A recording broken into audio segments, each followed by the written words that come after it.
What's up, everybody? It's Big E. It's your boy Eli. What it do, what it is, everybody. It's your boy A-Tiz, and you are now tuned in to the Rise and Grind podcast, the only place where you can get your cup filled up with inspiration and motivation. Today's guest, we got our boy Ryan. What's up? Hey, how's it going, guys? Good. So, man, how you been? Good, just busy. Busy? Yeah, it's busy Right. season. So, who are you? Yeah, so I am the owner and operator of Hikame Designs, but started as graphic company, but I do a lot more than that, but that's what I'll advertise it as. Gotcha. So what's your first experience with us? Like, I remember seeing you way back when we first opened up. I will never forget that day. Yeah. It was straight up. It was in the mom and pop shop. It was like the little corner, like a little checkout stand, and that was it. And then Were you going there for DTF or were you going there for anime?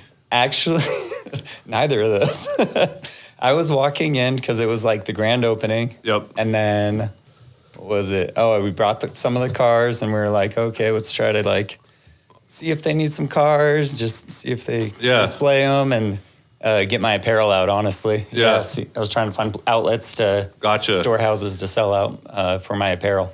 Yeah, because I remember seeing your logo at other places, like other animes. I remember seeing your logo.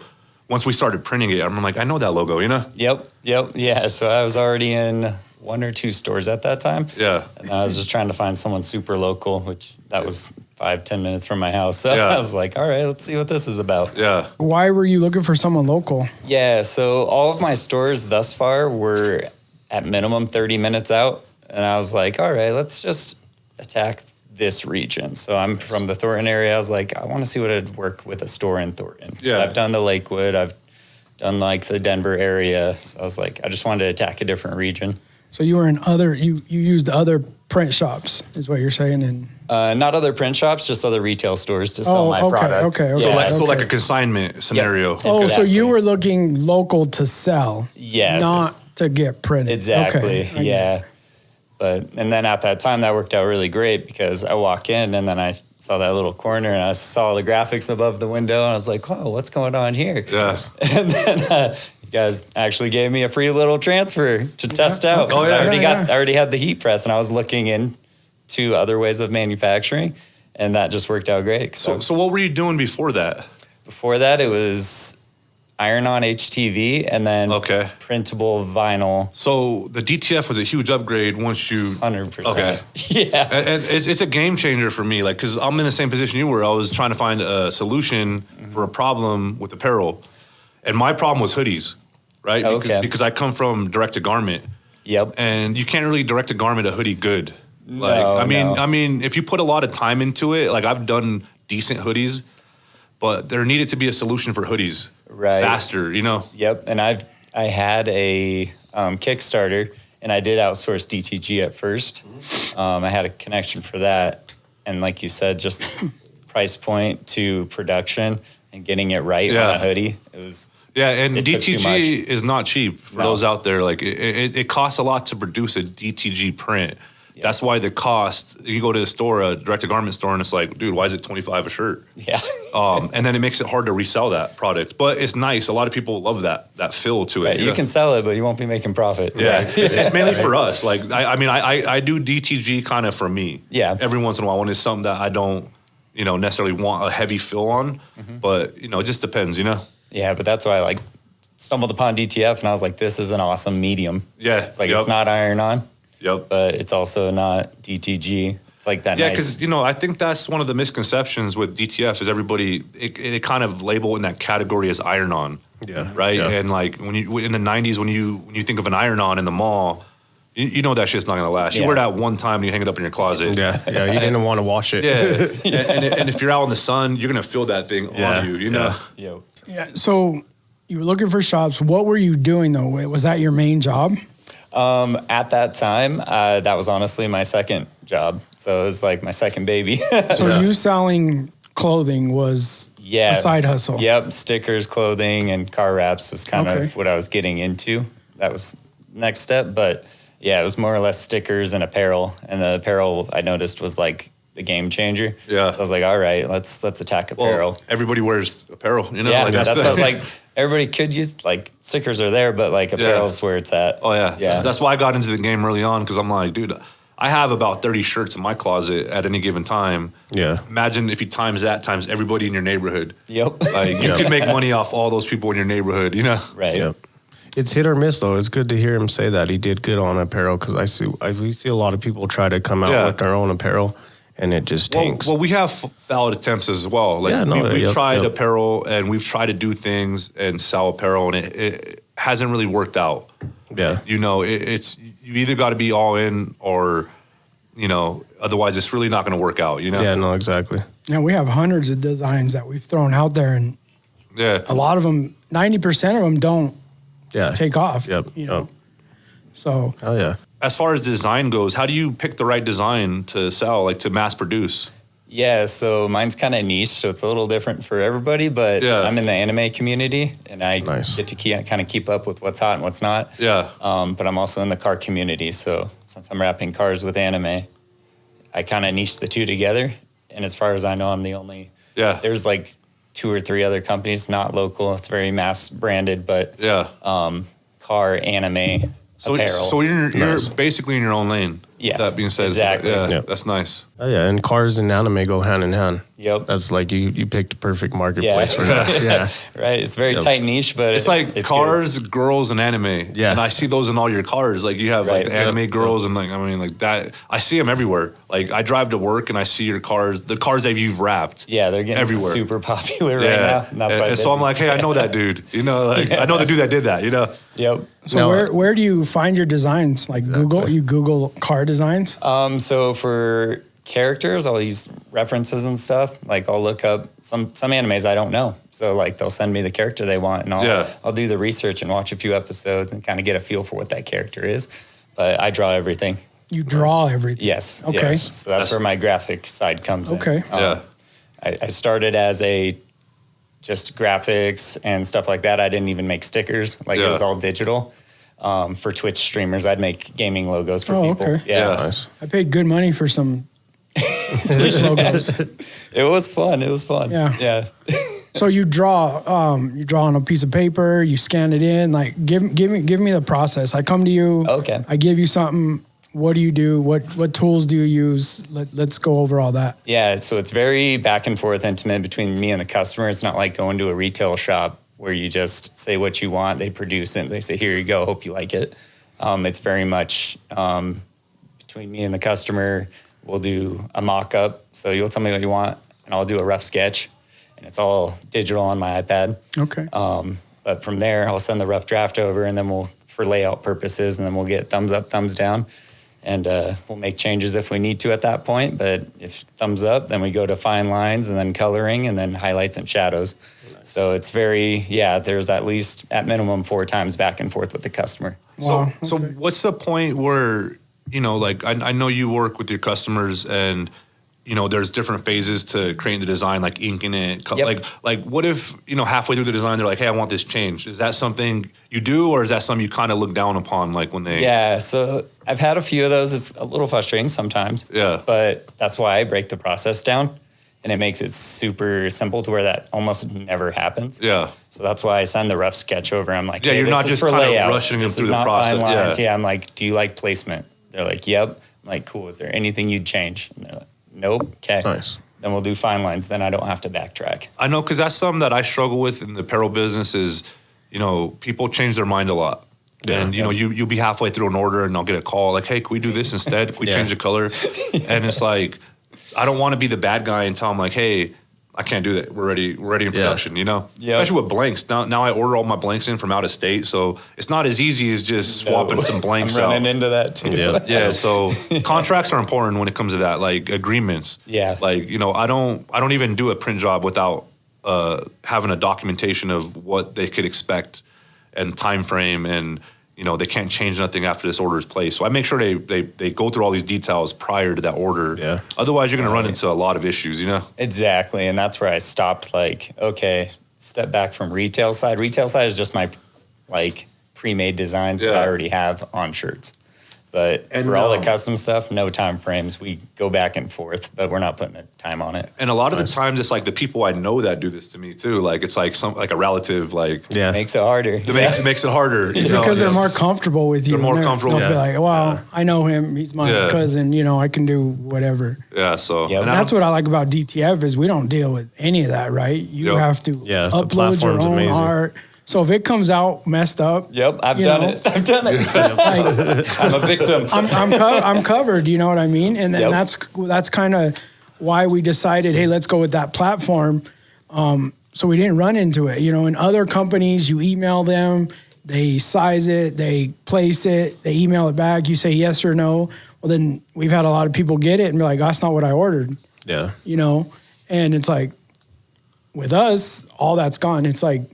You size your own, you order, you upload, and bam, it's all done. We're not even able to manipulate sizes and colors once that order is placed. It's a safety feature on our end because, say an employee does something by accident, it could happen, but it don't happen because the way our system's set up, And I've done it. I misplaced one, I copy and pasted one too many graphics it's like overlaying on it. Yeah. Oh yeah, we've all done. I've done that last week. Remember? Yeah, and we try to catch it. We're not saying we'll print and be like, your Can't screw sit up. there and watch all of them. Yeah, it is hard to watch every print. Before it was easy, right? We only had one or two printers going, but when we're running full force, you know what I mean? Like it's hard to watch every print every second. Yeah, because you walk away for 10 minutes, you come back and that 96-inch sheet is already out. It's done. Yeah, it's already printed and you're rolling it, getting it ready to ship or ready to be picked up. And so it's like, we didn't look at it. Yeah. Exactly. And I know a lot of other people don't understand because nobody sees the production like we do. You know what I mean? Volume. We're kicking out thousands of feet. One of our printers, I was like, man, we changed 3 rolls today. Like, this is crazy. You know what I mean? Oh, wow. And, we've been trying to get inventory right. And it's like, we can't, right? Yeah, it's hard to keep up on it. It's like one week we're, using 20 rolls. The next week we're using 30 rolls. Right. And I'm like, I can't keep up. That's the one thing I say about the t-shirt market is it can't be predicted. No. Yeah. Because before we even got here, Ryan had mentioned, I just got a hoodie order. Yeah. Right? And you can't predict when your client's going to place these orders. No. I stress this to everybody all the time, like, you got to be prepared. You got to be ready for these orders. So you got to stay caught up on what you got going on. Just don't let it sit. You got to stay caught up because tomorrow might be a big order coming in, Yeah, I never put it off. I did that once, and I'm like, I'll do it in the morning. I'm tired. Yeah. Don't do it. Just get it done. Worse. If you can get it done, get it done. Yeah. That's my advice out there. One of the key points right because then you're ahead of the game. Like, then when these big orders come in, you don't have to turn them away. Yep. Because you know how much money I've turned away that I've like, damn, dude, like, when I needed it, I'm like, dude, I could have took that big order on. Yep. But, Well, what's my philosophy now, right? We work with Ernesto's other shop, and they're always like, hey, can you do this? Can you do that? And what did I finally tell them? Get it done. Do it. We'll figure it out. Yeah. Like, do not turn money down. Yeah. Like, I'll come in if I have to, and I do. Like, this whole week I've been coming in at 7:00 because I didn't have to take my kids to school. And I've been here 3 hours after we close, right? I'm like, get it done. Let's just get it done. I don't want to turn down money. You know what I mean? And that's what I tell all the other shops. I'm like, send it. You know, and the good thing about our employees, they're not scared to work either. And I think that's why we pick them is because we're like, hey, look how many orders. And then they look at the orders too. And they're like, you want me to stay late? If you want to stay, you can stay. Yeah. But I definitely won't ask them to do something I won't do. And I'll be here with them. Like my sister last week, it was like 7:00. She goes, you can go home. I said, no, I can't. You can't outwork me. Yeah, right. I said, this is my business. Love it. I said, I'm not going to let you outwork me. It's about the mindset. And we kicked out orders. We got caught up, and she was like, "Dang, dude, you work." I'm like, "Yeah, I work. That's what I want." And you work, and that's why I'm. We and then we get caught up, and then I'll get a text message from Eli like, "Damn, 100-sheet order." Yeah. I'm like, dude, so it's over. What happened? Like, why are we? Glad I cranked out everything. Yeah, One day he's like, "Send me orders. Send me all the orders you can." Yep. And then the next day he's like, "Whoa, bro, like, slow down, slow down, turn it down a little bit." Yeah, nice. It's crazy. So this is your full-time thing? Yes. Yeah. Starting actually this year, I finally cut away the day job. Okay. Nice. And what was the day job? Yeah. If you don't mind. Yeah, you're totally fine. So I worked at a car dealership for 12 years. Okay. Yeah. Oh, wow. Awesome. 12 years. Sales? Yeah. Or kind of back counter parts. Okay. So I helped the technicians and did front counter also, though. Okay. So you always had a passion for cars? Yeah, cars have always been there. Honestly, it was my first job. I was just squeezing for a job at the time, right out of high school. And then... Gotcha. How old are you? I'm 31. 31, okay, gotcha. Oh, you're young, man. Yeah. I don't know the gray hairs on my head or something otherwise. But your energy's young, so that's what's important, you know? So like, the hard work just makes you look older, but it doesn't change your heart. That's all of us, you know? We still look younger, though, than they did in the 80s, you know? Like dudes there's a lot of drugs in the 80s. That's true. I trip out when I see pictures of, like, you know, people our age. Yeah. They look like they're in their 50s, you know? Like, and I'm like, holy shit. Or even high schoolers. Yeah. You know, like you see high schoolers back then, you're like, yeah, that's like a 30-year-old. You know? Like, they probably were, you know? Maybe, yeah. No. But... Nice. So your day job, what made you be like, all right, I'm done? Yeah. So honestly, COVID hit and it was kind of like this weird shift with everything. Like they laid off quite a few people, but in that layoff, they switched my position over to a different parts department. Okay. So they laid off more people in the other parts department because it depended on what brand was busy. So they shifted me over from the luxury side to Ford because they stayed busy. But they got rid of 2 people that had been there 20 plus years. Oh, wow. And I took their spot. Oh, geez. Oh, nice. Yeah. Crazy. And I didn't rehire for a while. So I was single-handedly doing 2 people's jobs and learning their system at the same time because every manufacturer is a little different. Yeah. So, but that didn't really like set me off. Like, it was irritating. I was like, I need a job. Here we go. I'll learn it. I'm that guy. You throw me in a position, I'll learn it. Yeah. And I'll excel at it. So, but I think that helped. Like, I was still doing my business after hours. Like, the side that never hustle. stopped. Yeah. But then you realize these big companies, they kind of play with your fate. Like you said, they just let off 2 guys that have been there for 20 plus years. Right. They're probably making decent money, and they replaced them with somebody that wasn't making as much money. Younger. It sucks when a company kind of, you know, you don't know. Like, you don't know when your time is. They could just call you and be like, hey, we're replacing you.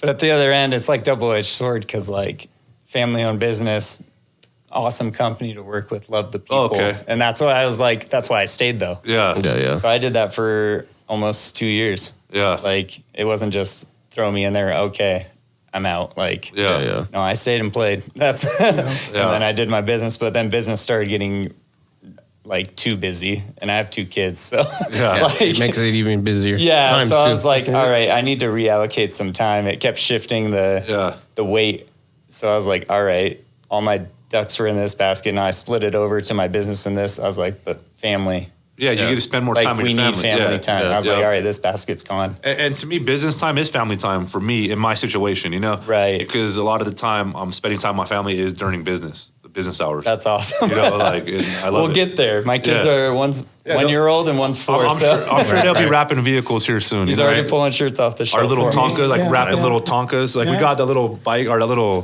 cars. The little car back. They got to wrap the little car.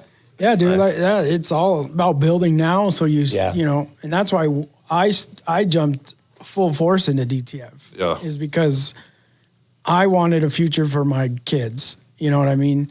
Opportunity. I got lucky. My dad is an accountant. Been an accountant for 30-some years. And I just, you know, he's like, hey, I need help. You know, he got busy, so I jumped into that. So I've never, I mean, starting at 12, I started working. I worked at Pizza Hut, you know, at 16 to like 21, 22. But then my dad's like, I need help. So I came and I helped him. And so I've never really had to work for people. And I was always terrified, like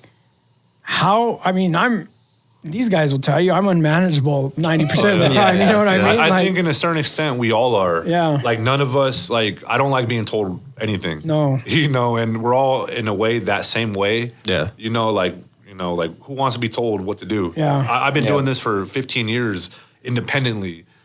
Nobody tells me what to do, you know, like, so I can't go back to that. Yeah. You know, somebody like, you know, over my shoulder and like, hey, do this. Dude, I couldn't. You know? I mean, if this all fails, I don't know what I'll do. Right. I'll just my camper's paid off and I have a car. I don't have, I'll just go live in the woods. You know what I mean? Right. Like there's off the grid. There's no working for people anymore. But yeah, I mean, that's what it's about, is building now so that when your children are older, they have a future, Right. And I think that's something I was learning when they offered. So at the dealership, when I started taking on more work, they understood the stress load, and I talked to them about it. And I'm like, hey, we're going to have to start transitioning out, kind of a thing. Yeah. So I was like, I'll train whoever you guys want, bring them in.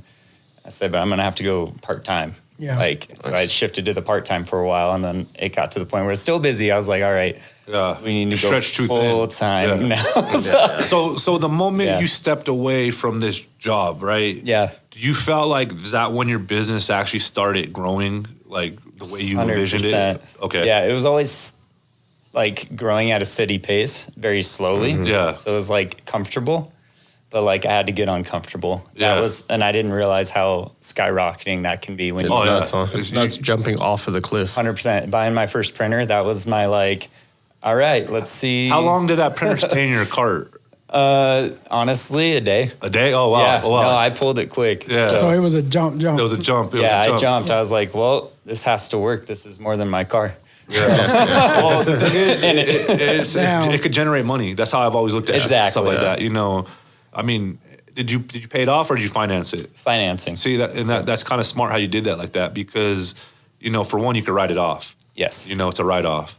But for two, it's just like a monthly payment. You just got to make that monthly payment. You got to make Exactly. As long as it's being used, and that was after making that big decision and realizing that it works. I was like, oh, there's no stress. Yeah. If that doesn't stress me out, then I can make whatever decision I want. If I fail, I fail, but it's going to work. So it doesn't matter. Yeah. Nice. Yeah. And so you really took off once you said, I'm done with my 9 to 5. 100%. Yeah. And that's just because you could, you focus, right? And I think that's a lot of people are scared, right? And I think the biggest advice is, if you wait for the right time will never come. Right time, and that's with everything. To start a family, to get married, to have kids, to start your own business, right? If you wait for the perfect time, there's no such thing. Nope. You gotta just jump. Ernesto calls and he's like, hey dude, I'm looking at this, blah, blah, blah. I'm like, jump. I mean, and that's what it's like, all right, we're going. Hard, right? That's our thing, is jump. Yep. And so if you don't jump, then you're not going to make it. Because even though, I always run it by Eli, because he's the dude that just will always be honest with me. Hey, this is not a good idea. But I know when he's like, jump, I'm like, all right, let's jump. Then he's in on it. He's in it. We're all good, Yep. But that means I'm going to put my blood, sweat, tears, So I wait for him to say jump. I mean, I have messages of him just saying jump. Yeah. I don't respond. I just say jump. That's I'm looking at this printer. I'm thinking about this. What do you think? Do you think this would be a good idea? Right. You won't respond for maybe a couple hours, and then all of a sudden jump. I'm like, I don't even open that message. I just see it and I'm like, all right. Yeah. And then we get a confirmation. Yeah, you'll see a confirmation on the email. Cool. Right. $45,000 later. Right. Now, do you think your business thrives a little bit more because you're passionate behind what you're doing, behind the cars and the anime? Yeah, so I think the passion's always been there, but it's taking those roads. So the first road I took was just doing the graphics for the Twitch streamers. And I was like, okay, this is cool and stuff, but all right, we could take it a step further. I started doing some business logos. I was like, all right. And I was one door led to another door to another door. I was like, wait, we can turn these graphics into stickers. Yeah. So I had a little sticker printer. And it just evolved. And I was like, wait, I could do big stickers on cars. Yeah. Let's do this. So I practiced on my car, but honestly, just having the support. How many times have you wrapped your car? Twice now. Okay. Yeah. I had a bigger number in my head for some reason. My car was the test car. Yeah. So the wrap that's on it currently is the first full wrap I ever did. Nice. So that was the walking advertisement. Right. But having my wife behind me the whole way, she did the whole back end of the business. So I just got to work with the customers. Yeah.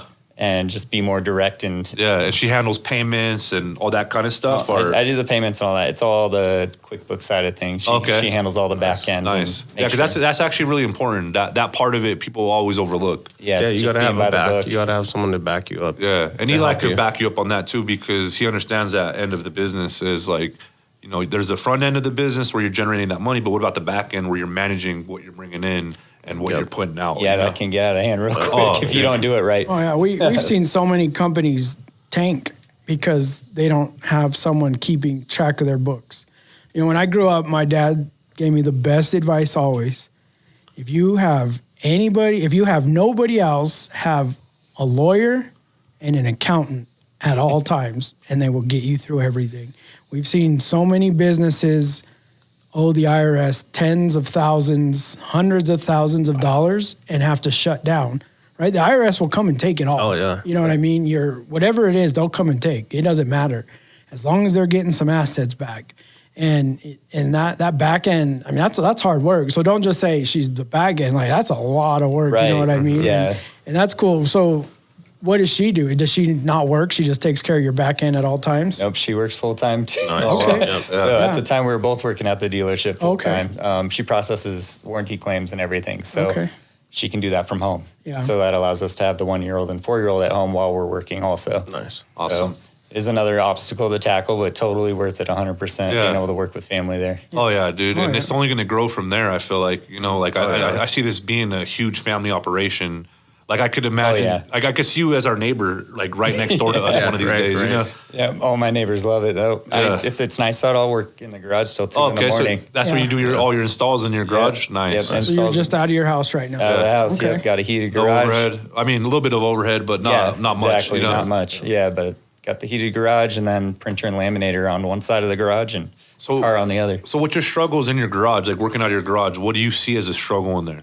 The main struggle is just keeping it clean, honestly. It clean? Okay. After an install and you pull the car out, you're like, what happened? Yeah. Like, there's just scrap vinyl everywhere. And it's just like, that happens at every shop. That's us every day. That's us every day. We literally hired someone just to come and clean up after us. Like, we walk and we leave a trail, and that's their job, is just to clean up our trail. Well, what I do is I'm guilty of this. I go get some out the fridge, take a swig of it, and leave it. Like, I don't know. Like, it's just, I've been like, maybe it's just because I haven't worked. I've been my own boss for so long. Yeah. I could get away with it. Yep. But I'm guilty of that. And like, I feel like Eli hired somebody just to kind of come clean up the water bottles. You know, like, my Gatorades and whatever I drink. They're like, we're going to take all his half drink, fill them, then super glue the lids and put it back, and then put it back in the fridge. So when he grabs them, he thinks it's a brand new. I feel like I would know, like, you know, like I would have a feeling that like, this ain't right, dude. This is a setup, you know. I've touched this bottle before. Yeah. So what are your hours? Do you make your own hours, or do you have a time schedule? Oh, there's no hours. There's 24/7, 100%. Yeah, that's what I wanted to hear. Actually, I knew he was going to say that. That's why. That's how we know. Like, you're a real hustler. You're a real hustler because you know, people say they're hustlers and then they clock out. Right? I know so many people around me that, you know, they're claiming to be hustlers, and then, you know, on the weekends they're chilling, or, you know, you can't find them outside of work. You just can't find them. Yeah. You know, so it's like. No, when I'm not working, dude, I get really bad anxiety. Yeah. Like, I'm sitting there, I'm like, oh my God, there's so many things that I need to do and that I could be doing, but I need to sit here because it's my day off. And I'm like, oh my God, no, I don't. I can't. I drive my wife crazy. Yeah, me too. She's like, sit down. I can't. Yeah, I can't sit, you know. I'm like, and then I worry, like, what needs to be done at the shop, you know? And I keep telling her, I'm going to make a room. But she's threatened me with death. You know, she's like, I know what happens. You know, she's like, I'll know what happens if you're there 24/7. She's like, that's not, you know. Yep. But I'm like, I just want to be here. I love what I do, and I just want to be here all the time. But I get you need that family time, because if you literally don't focus on your family, you're going to lose your family. Yeah, exactly. You know, and so how do you kind of associate, like, okay, it's work time, it's family time. That's still in the works. Yeah. That's always in the works. I guess you're still kind of new at the whole thing. And my kids are 1 and 4. So, like, one's got all the teeth coming in right now. So the waking up in the middle of the night's a thing.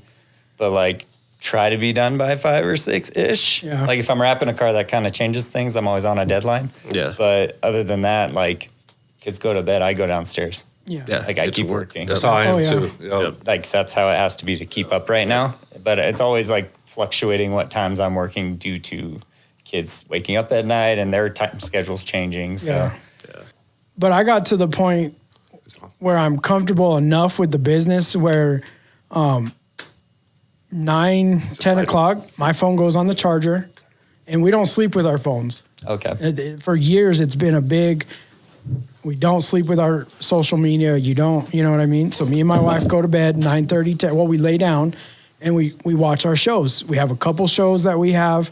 And that's what we do. That's our one-on-one alone time where we decompress. We talk about what we need to talk about. The kids aren't, and so I'm glad we got to that point because it's hard having a marriage. It's hard having kids and having a business. I'm proud of you for throwing away your social media for a minute. Yeah, that's impressive.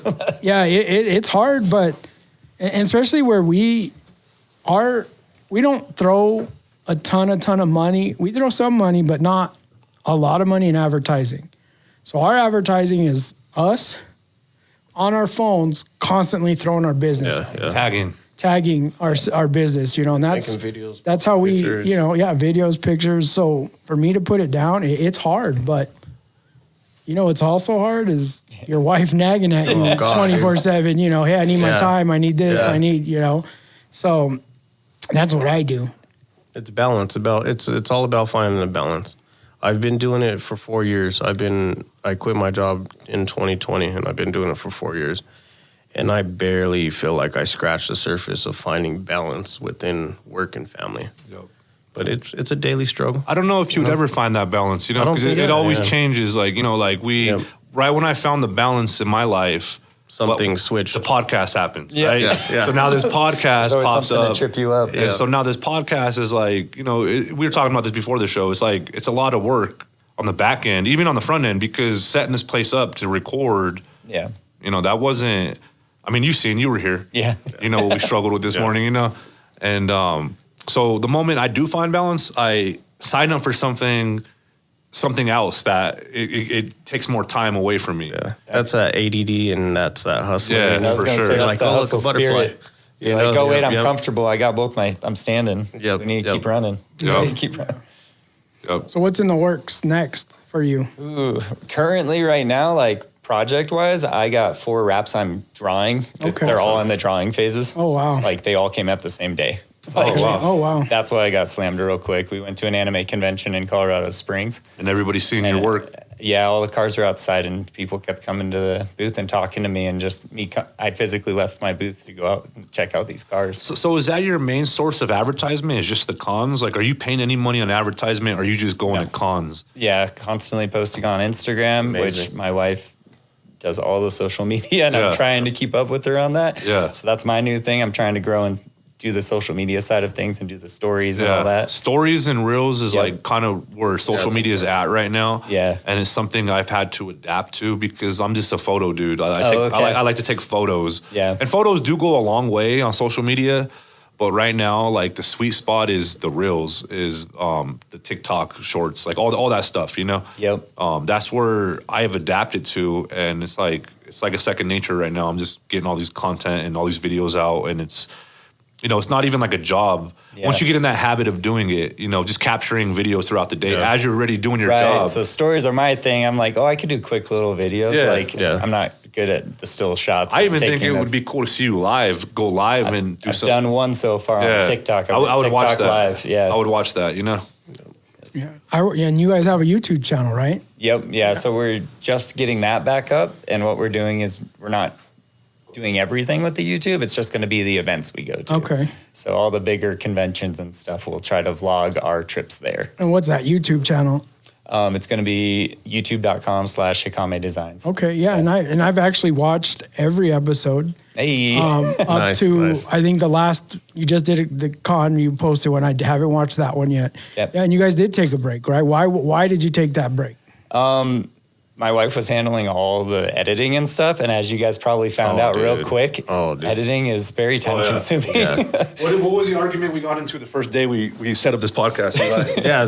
How we're going to do editing. What did I say? I'm I'm not doing editing. Yeah. I sat here with a straight face, and I looked at Eli, and I'm I'm not doing it. And you know what I said? I'll do it. Yeah, of course. And so guess what? I ain't doing it. He's doing it. No, I laugh. We pay somebody to do it. Yeah. Real talk, and that's what I was explaining to him before. And I could connect you with that connection. Right. If you need help editing your videos, Because I want to focus on the podcast. Yeah. Like, I don't want to focus on editing the video because, for one, I put too much into it. Yeah. I'm going to put too much time into editing this video, perfecting every little breath and every little... But we decided to go a different route. Instead of editing it ourselves, buying a computer, because we were getting ready to drop some... Oh, yeah. We were going to build a whole computer just to edit. for editing, yeah. But then I'm like, well, and that's what we do, though. Like, I think this is our spouse's probably biggest pet peeve about us is we go big. Okay. Like, so if we're going to do something, we go full force. We don't stop. And yeah, we're going to build out a whole... just to edit some videos, you know what I mean? That's a good mindset, though. You're not buying just frivolous things that don't help. Everything you're... Oh, yeah. It's an investment. Everything we buy is an investment. I don't want... Like, we talk about sometimes, hey, let's invest in an arcade or let's get some go-karts. I mean, because we make good money over here. Right. And sometimes we're like, hey, let's get some go-karts or let's get something for over here. But we don't ever end up investing in that kind of stuff. Yeah. Even though we talk about it all the time, let's get something fun, let's get this for the staff. It don't happen. But what happens is when we have an idea and we all realize that, hey, this could benefit us, this could make us a little money, it's like a no-brainer. Yeah. Like, it's like almost like we need to invest in it ASAP to start making our money back now, Yep. So that's how we look at things. We don't look at it like we want to invest in liabilities. We want to invest in assets, That makes sense. Yeah, I ran into that mind shift, too, where it changed over, where I was like, oh, my Amazon cart, like, isn't filling up with random stuff anymore. Oh, yeah. Like, it's all business related, 100%. Yeah, because there was a time when I was, even my office, I would get little things for my office just to make it look cool. And I'm like, I'm not even worried about that anymore. My office is just piles of work everywhere. It don't even matter what my office looks like anymore. Yeah, that's what my daughter said. She goes, we still get Amazon every day. Yeah. She opens it. Like, that's her thing. Oh, I want to open. And she's like, oh, for the shop. Yeah. She goes, how come we don't get Amazon anymore? How come it's just always for DTL? Like a Santa Claus or something? Yeah. How come we don't get Amazon? Every day's Christmas. Like, everything's I want to believe that's your little daughter, but I'm starting to think it's your big daughter. No, it's the little one. Yeah. Yeah, that's one quote that I heard is, you spend money and make it work for you. Don't spend money just on material stuff, You want your money to work for you in order to get more money to spend on other things. Even when I do buy personal stuff now, I'm like, could I resell this? I'm not buying stuff that it's an instant value. It's going to hold value later down the line. Yeah, like if I buy something that's going to lose value the moment I take it, I really don't want it. But if because I collect old vintage posters and stuff like in that nature, vintage albums. So I look at it like that, like, well, could I resell this? If I didn't want it in the future, could I resell this? And most of the time I can because, I have outlets to sell now. I sell at the flea market, I sell out the box. So it's easier for me to buy something because I could get rid of it. And I could probably make more money selling it on the aftermarket, if that makes sense to you. Okay. Like I'll pick up some at the flea market for $10, but on the aftermarket part of it, it's probably worth like $30, $40. Yep. And so I'm like, all right, it's an investment. I could make money off this down the line, if I didn't want it. Yeah, I did that with computers. So while I was doing the graphics, I was building computers on the side, gaming rigs, because I was live streaming. Okay. Nice. But yeah, I'd constantly eBay auctions, looking at computer builds, taking what pieces I wanted. Yeah. That's fun. Like doing stuff like that's fun. Them all the time. And that's how I built my whole streaming setup. I didn't put a penny into it. Oh yeah. Nice. Yeah. You know all about the eBay game, right? Yeah. Yeah, I started on eBay back in 2019. That's what started me in this whole... Okay. That's why I'm sitting in this chair now. It's because I sold T-shirts. Addiction. Yeah, on it's eBay. Bad. Well, I used to know this PC place, and it was a little PC place. Like I don't know if they really made much money on the outside. Yeah. But his main purpose for this PC place was to get the parts and to resell them on eBay. Like he had $1 million a year eBay operation, and his storefront was just mediocre. Like, didn't give, but the customers he did give would, they would recycle their computers, and then he would take these computers, part them out, and make a fortune on eBay, just gutting them, Yeah. So I think that's one of the key points to success is finding a niche and that you're passionate about. You know what I'm saying? Because this is how you do the cars in the anime. That's a niche that needs to be filled, and you're filling it. Yeah. And you're passionate about having the passion, I think, is the huge thing with it.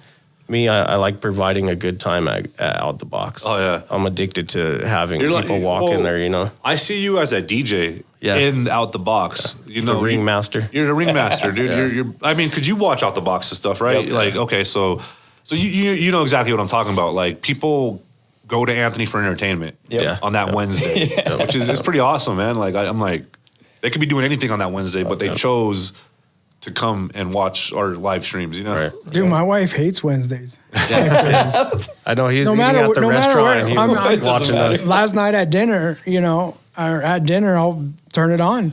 I can't hear nothing. So what happens if her birthday falls on a walk through Wednesday? He's hiding in the bathroom. I'll be in the bathroom. I'll be like, oh, my stomach hurts. I'll be in the stall. But what if on the other end she's watching and she sees you? Dude, no, she does. Dude, so I got haters. You know what I mean? They see me on and they tag my wife because then they know I can't bid. No way. If they tag my wife and my wife gets on, I'm dead in the water. I can't spend money. Okay. So if your guys' walkthrough Wednesdays is dead, it's because of your customers not wanting me to buy. I'm just throwing that out there. So you want to make money or you want to lose money? It's funny because every week I come in here, I see a pile of toys on Eli's desk. And I'm like, I recognize that toy. Yeah. I feel like he's trying to hide them. He's tucking them in drawers. Like everywhere I go around here, there's toys. Dude, I keep can't. them though, or is it with the intention of? No. I don't sell nothing. You don't sell anything. I don't sell anything. Like he could probably open up a store with what he's bought from me, and I've tried to buy it back from him. And he's just like, and it's just stupid shit sometimes. It's just like a plush, I'm like, I try to buy it and he don't want to sell it. He refuses to sell it back to me, Yeah, so I bring it here now, right? Anthony already knows, just bring it to DTF. In the office. And then I'll take one home a week. And I just throw it in the collection, right? You blend it in. Yeah. Just shove it in there. You just fade it in there. Yeah, okay. And she never knows. I mean, now she's going to know. Sorry. Like, I'm addicted. It's yours. Well, if our video guy's listening to this, our editor. Cut this out. Cut this. Right. But yeah, so I think that's my thing. I don't spend money stupidly anymore. Okay. Except for Out the Box. That's it. That's where it all goes. But I feel like that's more of a support thing. Like, it's like when your friend has a business and you go and support that business, even though some of this shit you don't even need, you will support it, So you always got to have that in the factor, dude. You got to have your own personal little temptation or whatever. You know what I'm saying? You have to have that within the mix. Like I have family members that have never been in my store, right? Like it happens. I have a lot of family members that never even been in my store one time, any of my stores. Let's put it that way. Yeah. And this dude don't even know us, and he's coming in supporting our business and. Cool. That. That's why I consider him family. Because he's the one that's on the back end supporting us. Yep. Just when you got somebody that could back you up like that, and and support your business, it lets you know that there's people out there, and it makes me want to support other people as well. Exactly. So it's a good karma. Exactly. So let's go ahead and wrap it up here. I want to ask you one more question. If you can tell yourself a good piece of advice a year ago, what would that be?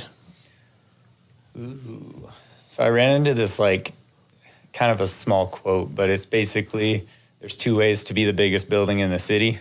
There's one, you can tear everybody down around you, or two, you can build up everybody and still be tall. Yep. And I realized that having your close group of friends and that community and everyone around you, just building everyone up, you're going to get so much further in life. And celebrate all their successes. 100%. Well, don't just be one-sided about it. They're supporting you, support them as well. There's been quite a few customers. I told them about DTF. I'm like, it's not a secret. Let's go. This is how I make my apparel. Secret's out. The secret's been out for a long time. And that's my biggest thing, right? And I've told you all this. I want to one day sit at a table, and we're all eating, we're all breaking bread together, and it's everybody that we've came up with.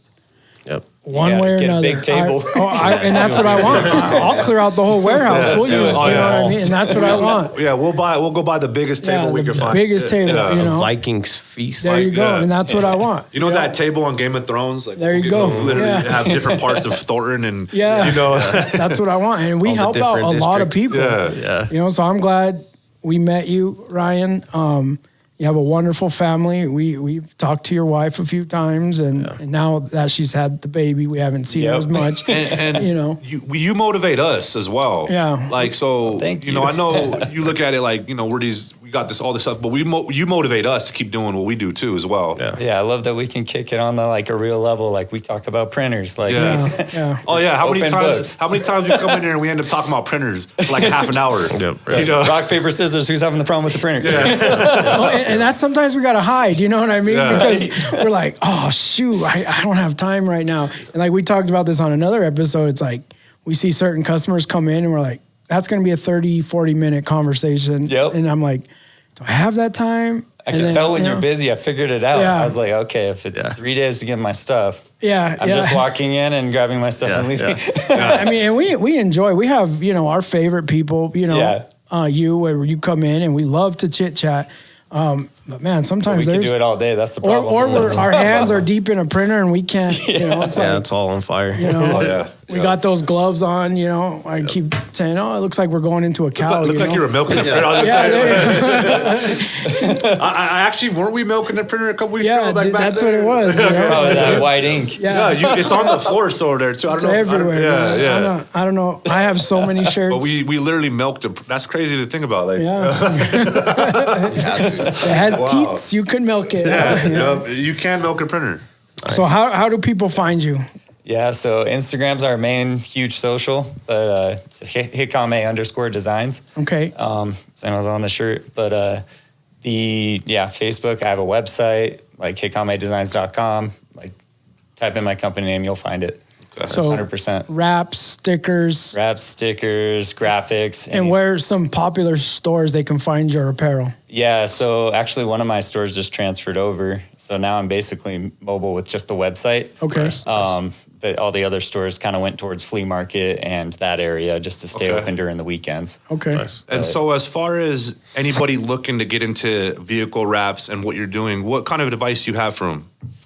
For just getting into the business. They say they want to wrap vehicles. They had an idea. They think it's going to be cool. Like, what advice do you give them? Go buy a roll. Do it yourself. Everybody goes to the next guy and says, "Yo, can you teach me how to wrap?" I'm like, you can teach yourself how to wrap 100%. Okay. I did it. Me and my buddy did it. We both went in it together. Okay. Watch a few YouTube videos. I'm going to be straight up. Yeah. So just jump, right? Buy a just roll. Jump. Until you physically put a piece on the car, you're not going to understand how to do it. Yeah, exactly. Yeah. We got to make more tutorial videos, us together. We should start putting more content out there, Yeah, another thing to add on to our plate. Yeah. Right? The rise and grind wrap. The rise and grind wrap. Let's do it, Yep, for sure, man. We'll go buy an electric car. We'll go buy one of those cyber trucks. There you go. Right. Wrap that bad boy. I've been meaning to add that to the list. There you go. That'd be pretty cool, Well, thank you, Ryan, for coming out. We appreciate you. Yep. Thanks for getting through these technical difficulties we had. Right, it was a bumpy road. And now you see what we deal with. Keep supporting. If you guys want, go check him out. Check us out. Comment, like, share. And we'll put more information on our website about Ryan and all of his links and stuff like that. Yeah, go support. Remember, we're not here for a long time. We're here for a good time, baby. Cheer.